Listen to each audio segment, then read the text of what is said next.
Hello and welcome to WD18, the Watford fan channel with myself, Jacob Colshaw. As always, I'm joined by Charlie Zazera with a guest feature. I say guest feature. He's back from Australia. He went from Brisbane to Hull away in 3 days.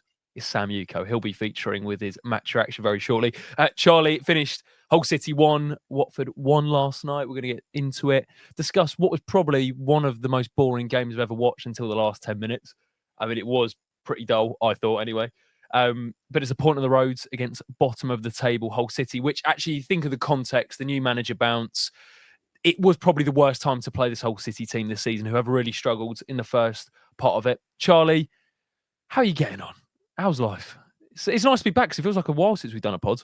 Yeah, it has felt like a while. We did QPR, didn't we? I think that was the last game, but that seems like ages with the Cardiff game being postponed. I'm just trying to pick myself up after that whole game yesterday. Performance and game was what I like to call the very worst of the Championship. Two poor sides, and I know you said context and it might be the best time to play them, but I thought they were pretty fragile, low on confidence. So that's my biggest kind of disappointment. I thought it was an opportunity to go there and get 3 points.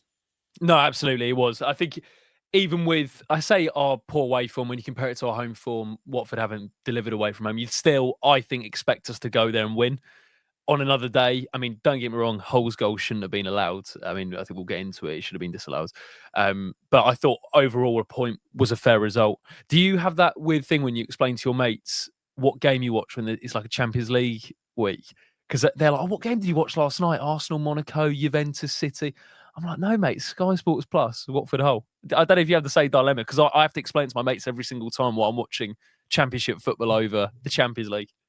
Yeah, unfortunately, working remotely, don't have these conversations, or I don't have any mates. But no, I was in a WhatsApp group, and the QPR lads were saying it was the worst game of football they've ever seen in the first half, QPR versus Oxford. So just those midweek Championship games, which sometimes can be an absolute stinker. And yeah, yesterday was definitely one of those.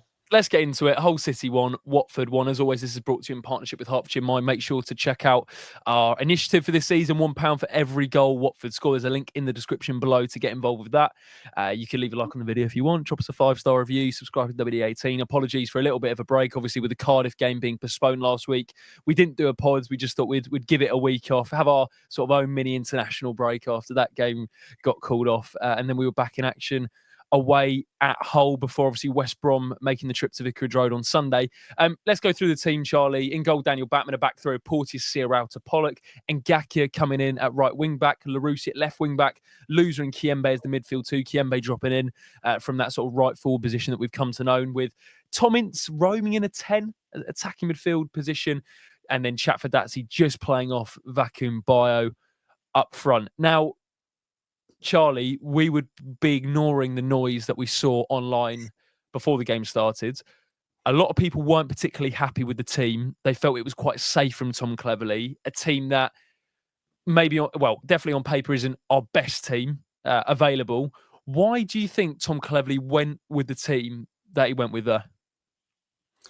Yeah, I have to admit, I was a bit deflated when I saw the team.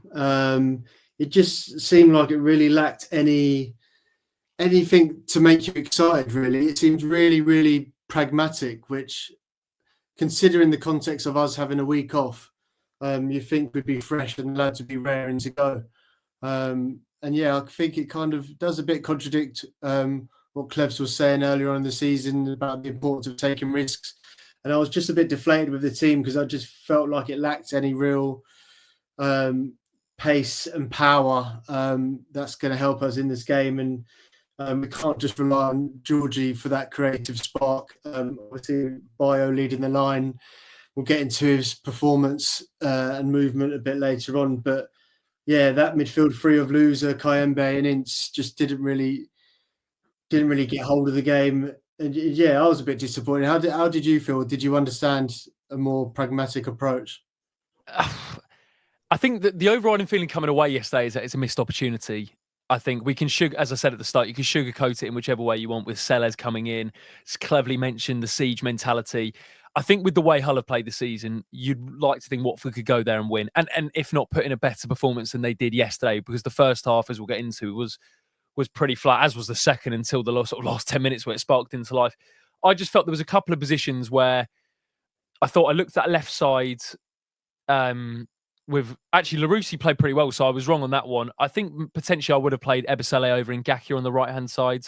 I thought one of Rocco Vata or Bar should have started. I mean, both of those guys looked really sharp and bright when they came on. There's not a lot we can do in the striker position at the minute. Obviously, Jebison's not in the squad. We don't know the full story there.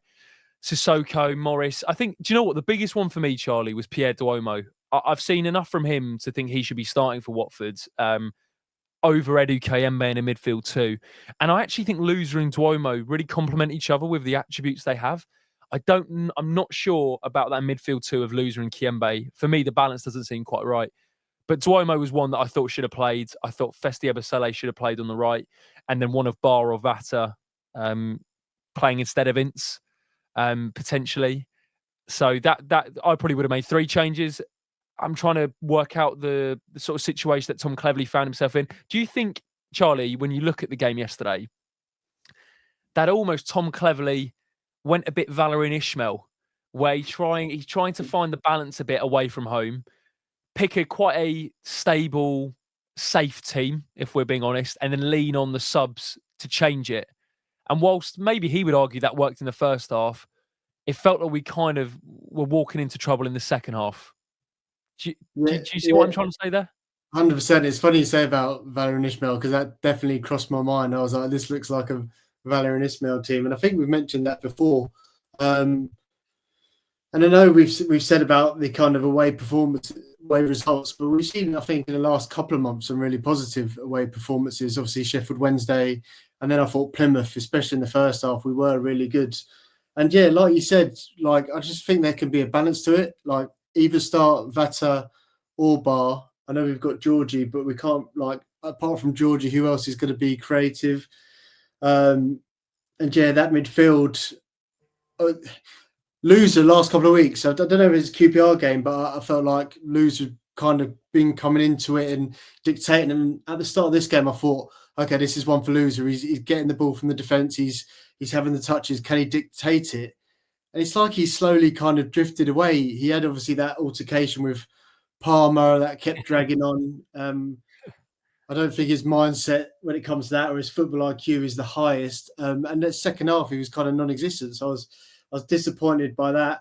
Again, Kayembe, I don't think he's as good in that deeper role. So yeah, I just think it was way, way too pragmatic, and we just didn't have enough players to kind of to create any chances. And the stats show we didn't create any chances, and especially the way that Hull set up, they were quite high pressing. Chris Ulumo said it in commentary that they had a kind of front four up against us and try and press us high, and all we needed was to pass it in between the lines. And they had, is that El Zati who's played for Brighton as that one kind of single pivot. And you think if we've got Georgie and one other around him attacking their back line, we should have easily had some joy. So I don't know if Clev's kind of over. Is that good to turn into Pep? He overthought it, and like he thought, oh, they're going to be right at it. They're going to be raring to go. New manager. Obviously, he faced Sellers in pre-season for Reading and said how impressed he was there. He's a fantastic coach. But I thought when I saw the game and how Hull were playing, I just thought they were really, really drab and not very great at all. And a game where we should have created more chances won. But again, that's a game where I just can't see us contending for the playoffs because we should be winning those games easily, really. Yeah, in a weird way, if you look at the run we've had in the last 8 games, obviously excluding the Cardiff game because it didn't happen, it's 1 defeat in the last 8, 4 wins, 3 draws. I guess sort of the game yesterday, I think we could really sort of pick the bits out of it, Charlie, the first half and the second half. But kind of what you've seen, really, do you kind of feel like this is where the Watford team is right now? And actually, it would take a few additions in January for us to give the playoffs a good go. Because I think at the minute, some of these performances, I look at the QPR one, the first half, look at Hull, second half. I don't think we're a team that can sustain it at the minute over 90 minutes. I feel like we're playing in moments. Do you feel that we're maybe the January is going to dictate whether we kind of cruise to a mid-table or we are actually going to push the playoffs? I just feel maybe in some areas we just lack a little bit of maybe individual quality. I think one issue for me is like knowing our best team and the amount of Yeah. changes. Like, there's no chemistry within the team. I've got some screen grabs which I can go through in the bit of kind of Bio's movement, but because we're changing so much, and that might be part of the system, especially with the fullbacks. It just doesn't seem like our players know where each other's are. The run, Matty Pollock's moving from centre to right, centre back to left, centre back, and it's hard to build up that rapport. And kind of on a different scale, when you look at the Premier League and the top teams in the Premier League, like you know what your main team's going to be for Liverpool or City down the years. Like when you keep changing, and even like Chelsea's a really good example where now they've just got their fixed team, you can finally see kind of results. So I think that's a bit of an issue. And I don't know if it's kind of a product of the fact that maybe the quality of the squad that we got or the system we've got, especially the wing backs, we can't build up that consistency. Because again, I was a bit frustrated with kind of when Ebisele came on yesterday. He didn't have a great game at all, but I'm not blaming him because he's come on for 15 minutes at left back. And it's like, would you expect him to do? Jeremy Gecker's come in again. I was shocked at that, considering we've got Andrews and Ebisele. You think one of them is going to be starting, and have we got Ngakia for his defensive work? I don't know. I just think at this point, and we haven't had masses and masses of injuries. At this point, I'd have liked to have seen a bit more of a consistent first team to build that chemistry, to build that consistency. And I think that's where we're struggling really to get those consistent performances. Yeah, and Andrew French mentioned it going into this one, obviously with the postponed game at Cardiff, that Watford did have a week to prepare, cleverly gave the players Saturday off as well. If we look at the first half, Charlie, it was a pretty dull affair, if we're honest. I think the momentum bar pretty much shows it. Relatively even. Watford having a bit more control in the early phases, having a little bit more towards the end, and then Hull sort of pressing us at certain points here as well, for the people who can't see. But it was pretty even on the whole. And then you change it to the second half, Charlie. Watford came out the blocks quickly, as you could see on the momentum bar, but actually kind of fizzled out towards the end until cleverly made those substitutions. Yeah, I said at the top of the show, I thought a draw was a fair result. Can we really have any complaints? I don't think we deserved any more, but I also don't think we deserve to lose. Yeah, both teams probably deserve -1. So I thought first off we had a bit more control, especially with like loser, and it felt like we were the ones controlling the game. And like the momentum bar says there, the second half, although maybe a bit of a bright start, after that I thought we were just sleepwalking into a defeat.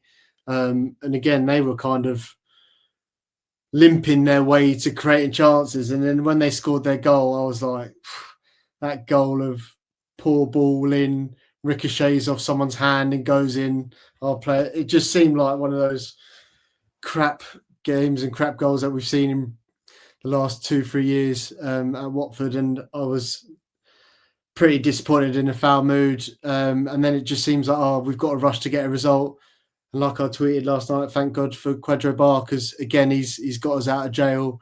Do you know what I mean? It's all him. Getting to the byline, crossing the back, and really good finish from Vata. So good that he's got off the mark now. Yeah, I thought it was a poor performance on the whole. On the whole, yeah. I mean, it reminded me of Derby at home with Bar when he got to the byline. Sissoko scoring. I forgot what game was it at home where he won the penalty as well, Bar. There was another one. Was it? Oh, the amount of games Derby, he's seen. yeah. He's been, without him, I dread to think where we've been this season, what he's contributed in terms of goals, assists, penalties. Is it too far, Charlie, to say we're fortunate to be in the top 8, or is that being a bit OTT? Yeah, I think we are fortunate. I think we're kind of, I don't know if it's balancing itself out now, but I think we've been, like, if you look at like the expected points and stuff and how many games, we've been fortunate with penalties. I think we've got the most penalties in the league. And yeah, the funny thing is we've got all those good results against the best teams in the league: Sunderland, Middlesbrough, So I don't know if it's going to slowly balance itself out. We hope it doesn't, but I think that is the kind of current trend when you look at performances. And yeah, I mean, I've mentioned about having that consistent lineup. Is there one thing that you can think of the top of the head which you would like to see, which you think can help us be a bit more consistent and get better, maybe not results, but performances? Because I think the performances have been lacking, but the results have been good. Yeah, I think it's natural in the season to have slumps and dips and have peaks and troughs. Like I think that's one thing to mention, just because of the sort of nature of this period as well. Like if we look at the fixtures coming up, I know we were quite fortunate to have that week off, but now it's West Brom, Burnley, Portsmouth, and Cardiff before the end of the year and the end of December. So, you're looking at 5 matches there, and actually we would have had 6, obviously, if not. I think the team selection's a big one. I understand you've got to tweak it a little bit just to keep the players fresh. I understand the sports science side of it. If the load on the players, particularly the wing backs, is high, then you've got to tweak it. But I also think there's certain players in the team that you don't move. And I think Matty Pollock's a great example, right? Like Matty, his best position in a back three is at the centre of it. And if he's playing left centre back one week, then central centre back another week, then he's at right centre back.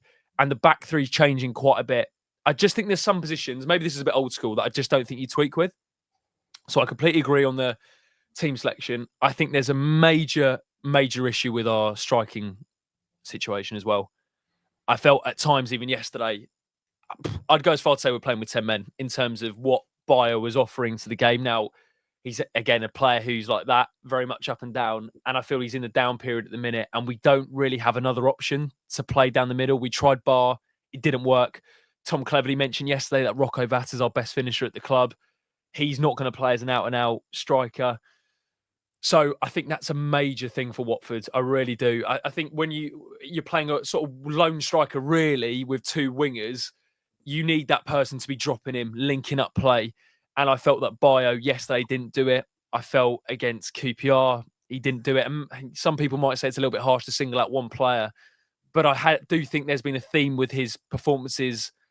Like off the ball, I get it. I get it in terms of the pressing. I get it in terms of the structure. But is his link-up play offering a lot? Is he bringing others into play?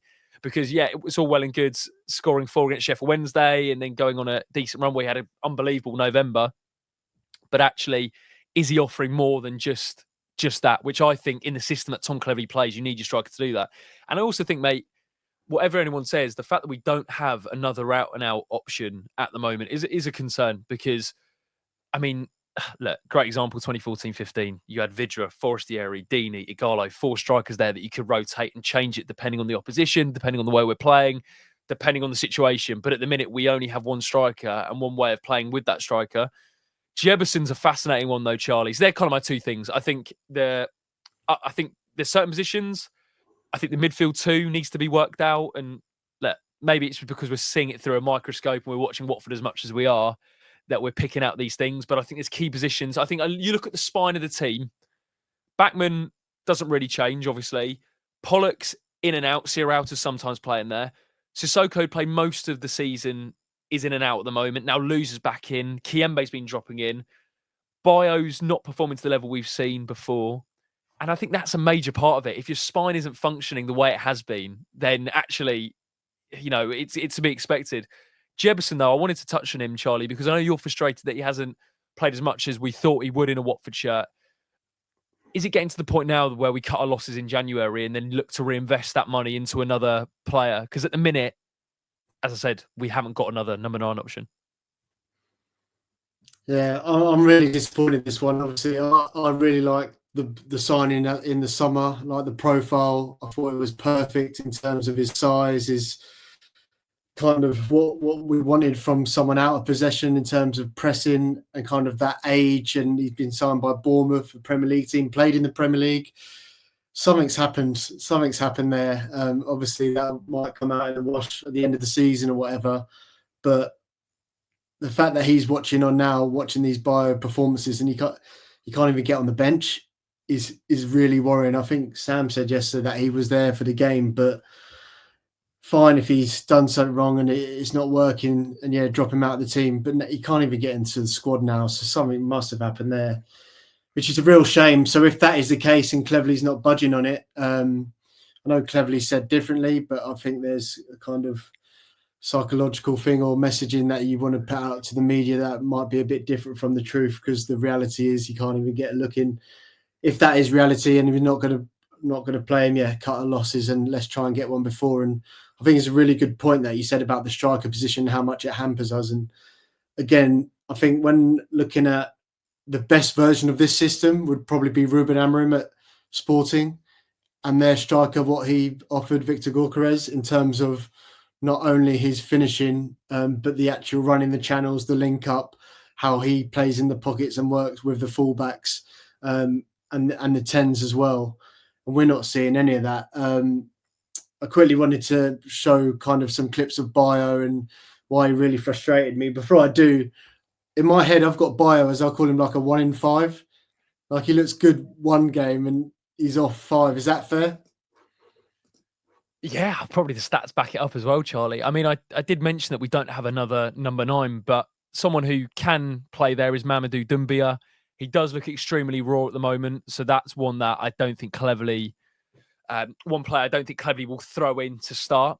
But look, I think, again, I kind of feel like this is where this Watford team is at this moment in time.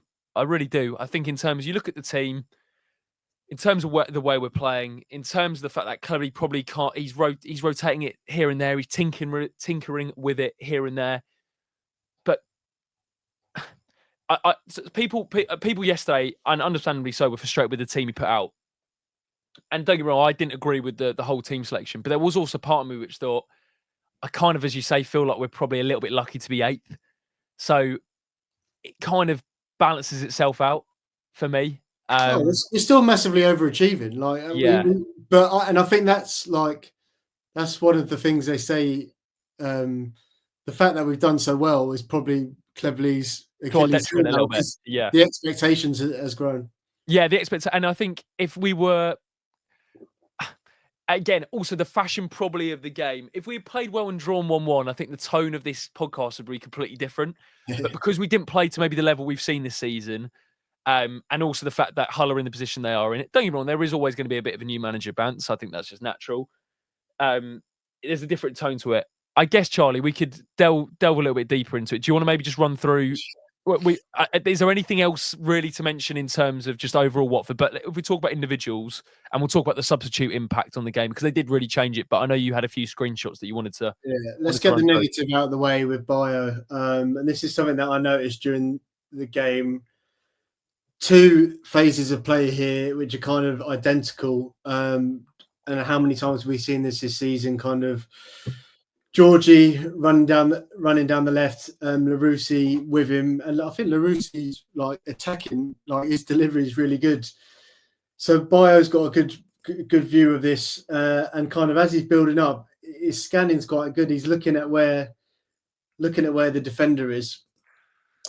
So you think there, like he's got his march on the defender. Can he make that? Can he beat him and get in front of him? And then that Larousse ball should be in for a tap-in. And he kind of just slows down. And it's not one of those where he slows down to like create a yard for himself, because Larousse can't get the ball through to him here. And even so, that's like a left foot finish. And then where the ball ends up is like perfect. Like he should be on that, headering that in. It's a brilliant ball, by the way. Brilliant ball. It's a great ball. And like you're going to see another one. I think this one actually fell to Ngakia, and he had a shot which he went straight over. It lands to Ngakia, and Bio's kind of there going, give me the ball. But I don't think it's, again, like I don't think he's being clever with his movement. He's just watching the ball, waiting for it to come in, and then he's like, give me the ball. But the movement for me is poor. 15 minutes later, exactly the same situation. Have I done one before? Sorry, I moved to this one. Exactly the same situation. Bio again, he's scanning, he's looking at it. And this one, like, kind of, I don't know if this is an easy skill, but this one, it kind of, when Larousse put it in, it took a deflection off the defender, and it kind of ricocheted into this really good area here, and it would have just been a tap in. And Bio again, he's kind of standing there, and look where the ball kind of ends up, and Bio's just looking at it. And I just thought that area there, if he had that striker's instinct of just reacting where the ball's going to be, but I just think his movement's quite poor. His anticipation, he's not kind of that fox in the box striker. And I think the fact that we play with our wing backs like Larousse, who I think's quality on the left has been really, really good this season, and with Ebesele and Andrews, with the quality they've got, we need that striker there who's going to be anticipating. And you would have thought by now, a couple of years playing with each other, that Bio's kind of not playing with each other necessarily in this system, especially with new players like Larousse and Ebesele coming in. But you would have thought, especially this season, we'd have created more goals from Bio having tap-ins from our fullbacks, because we are scoring from our fullbacks, but it's one fullback to the another. So, yeah, that's my frustration with Bio. But onto the positives, because I did think there was positive performances. One man in particular, who did you thought have a good game yesterday?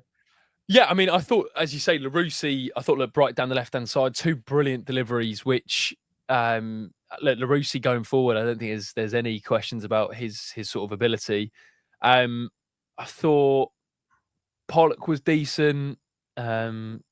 Loser was all right. I don't think it was anyone like particularly standout players apart from the substitutes, and that was Barr, who produced the moment of the match in terms of individual quality. I thought the way he drove with the ball, what we've come to know with Barr, so direct, so aggressive, just brilliant, powerful to the byline, cross back, and a good finish from Vata. I like the way that Barr actually continued to celebrate his run into the crowd as well for those travelling Hornets who came down. But yeah, those two the standouts, because they produced a bit of quality that got Watford back into the game. And look, I think a draw was a fair result, as I said at the top of the show. Hull's goal shouldn't have been allowed. I mean, look, if VAR's involved, then Bedia's goal doesn't stand. It clearly comes off his arm. He was replaced by João Pedro, by the way, and I saw there was a tweet from the Watford admin that said Daniel Batman stopped João Pedro, and I was thinking time stood still for a minute there. It's funny you say Daniel Batman, because I think he deserves a bit of praise yesterday. Very true. Yeah. Especially that one in the second half where they got away and he got down low and pushed it away, and then we got a goal kick from it. Just shows the EFL refereeing continues to be excellent. But yeah, I thought he made a couple of key saves yesterday, so he deserves his flowers. He has done recently as well, hasn't he, Charlie? Yeah. He's made some important saves. I think Bristol City was another one where he was really good. So it's good to see Dan coming into a bit of form now. Especially when you're not playing your best football and your keeper steps up in those moments. Like, absolutely massive from Dan. But yeah, just touch on the goal. Good finish from Vata. Brilliant from Barr. The substitutes once again changed the game for Watford. Some stats just to run through, though, of sort of the Watford performance. And when I think we talk about the basics, and Charlie put these together, sort of tackles won by Watford. Kiembe, 0 out of 1. Ngakia, 0 out of 2. Ebesele, 0 out of 3. Ince, 0. Bio, 0. Georgie, 0. Loser, 0. The whole team won 5 tackles all game, which is at 38% conversion rate.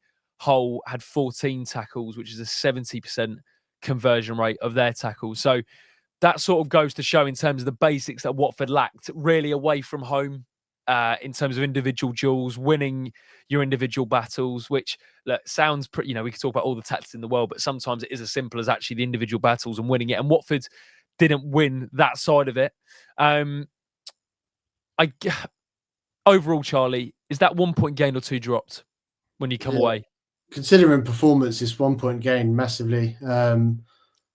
Because I just thought we were miles off it, and if we played 20 other teams in the Championship, we would have got convincingly beaten, in my opinion. I think that's a point gained. And again, first 10 minutes, the way Hull were, I was like, we've got to be winning this. And when we don't win those ones, it's really, really frustrating, because we're going to see when we come up against West Brom on Sunday, a lot better team. And I think that's the one thing that kind of frustrated me. And like I said, the expectations, we're still in a really good position. I think if we win our game in hand, we'll have more points than Middlesbrough. And it's trying to trying to take a step back and looking at what the reality is and big picture and the squad we've got. But I just think the quality of the Championship this season is not that great. And like there's a real opportunity to get in the playoff places. When we're looking at a team like Blackburn who are doing that, I think they've won 4 or 5 in a row now, 1-0 or something mad like that. We beat them, didn't we? 1-0. So I think there's an opportunity there to like sneak into the playoffs, but I just don't think we've got the depth and the quality to do it. We'll see. We've got West Brom Sunday.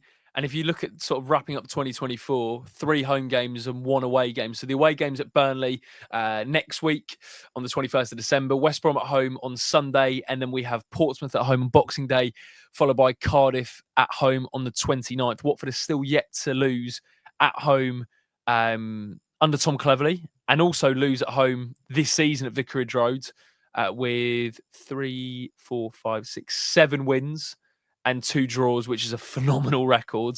And I think that record will be tested Sunday against West Brom, and also just the amount of games, because it's going to be 4 home games up until January the 4th, which includes Sheffield United as well in that. Charlie, just your feelings going into West Brom. Carlos Corberán, obviously one of the best managers in the division, been brilliant at West Brom over a couple of seasons now. Just your overall feelings going into that one. Can we keep that unbeaten run going at Vicarage Road? I'm going to miss this one. I'm working for the Manchester Derby, so I sadly miss this one. But I'm a bit worried ahead of their game against Coventry yesterday. Didn't they draw 11 out of 12 or something crazy like that? So they've been just ticking along nicely. Very Carlos Corberán, but they got a really good result yesterday against Coventry. Again, really good team. They won, didn't they? Their first game under Lampard. So I think that was a good result for West Brom. Yeah, I think we're going to be in for a bit of a game. And when you look at the difference in kind of squads, like they had Carlin Grant scoring for them yesterday. Josh Mag has had a really good season. They got Daryl DK, who's injured.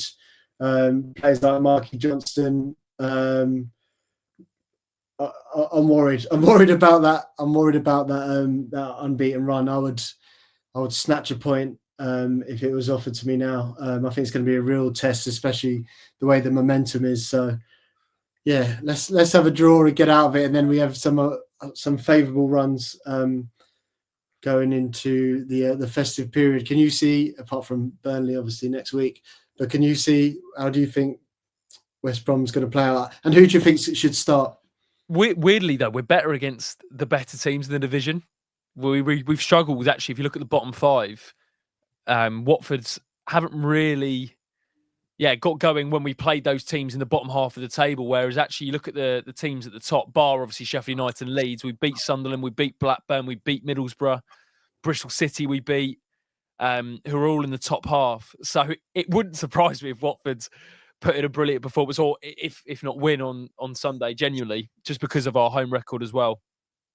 Who starts at the weekend? Now that's the big question. I'd like to see Duomo come in. I really would, in that midfield too. I'd like to see Ebosele start again on the right. Klebs has mentioned it a couple of times about Larousse not following up one performance, which I like, a good performance with another good performance. So it wouldn't surprise me again if he goes with the wing backs of Andrews on the right and Ebosele on the left-hand side.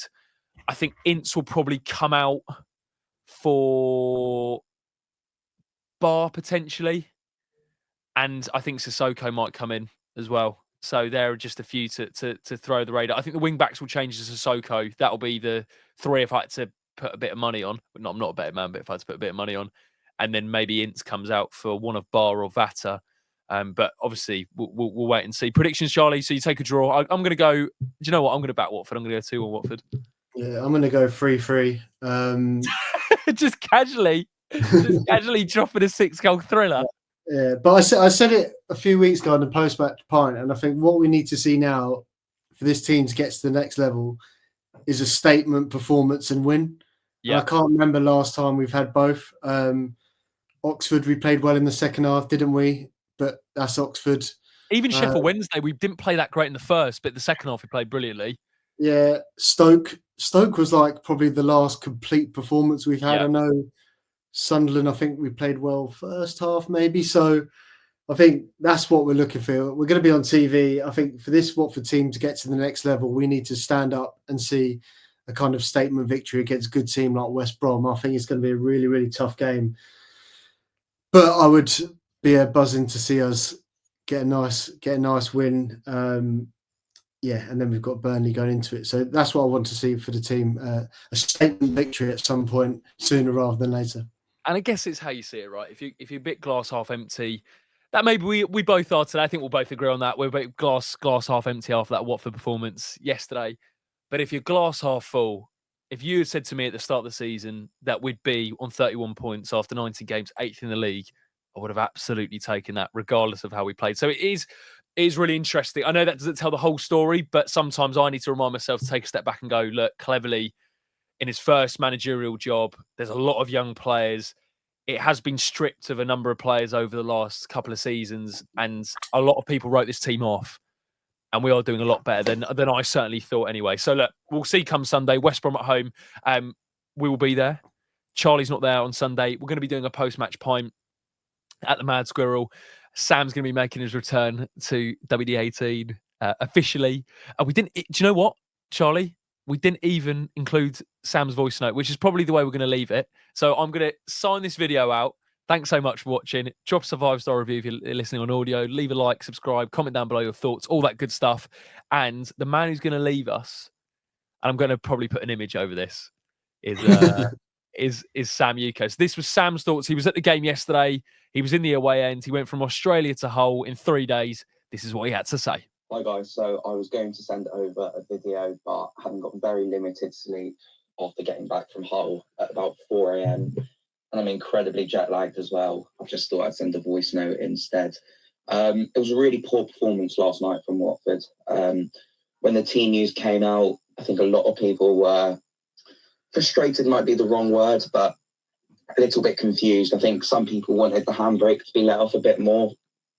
I know that Hull had that new manager bounce in there with Ruben Sellers coming in, who's a really, really good manager. But I think some people just wanted us to go for the game a bit more against the side who I think had lost their last 5 or 6 games in a row and was sat right at the bottom of the Championship. And I just thought the team was a little bit maybe too conservative and we could have gone for it a little bit more. I think one thing that was apparent very early on was that the midfield wasn't working. With Edo Kayembe and Imran Louza in there. You also had Tom Ince just in front of them. And the issue with that, I think, was we just had too many left-footed players in there. It's an interesting one because I feel like at times we've often argued that we don't have enough left-footed players in there. But the issue is it all balances out when you've got too many of them in there as well. So, yeah, I just don't think that midfield combination worked. And I think Tom Cleverley was a little bit slow to change it last night. We obviously didn't see Moussa Sissoko come on until pretty much the last 20 minutes. Not saying Sissoko would have changed things, but I think it would have helped us a lot more in the middle if we just had a bit more balance in there in terms of having a left footer and a right footer. I just thought Watford struggled to get going at all. I spoke about the midfield there, but we struggled to create anything going forward as well. Bakun Bio, I don't think touched the ball last night, whether that's his fault or the team's fault. It's probably a little bit of both, to be fair.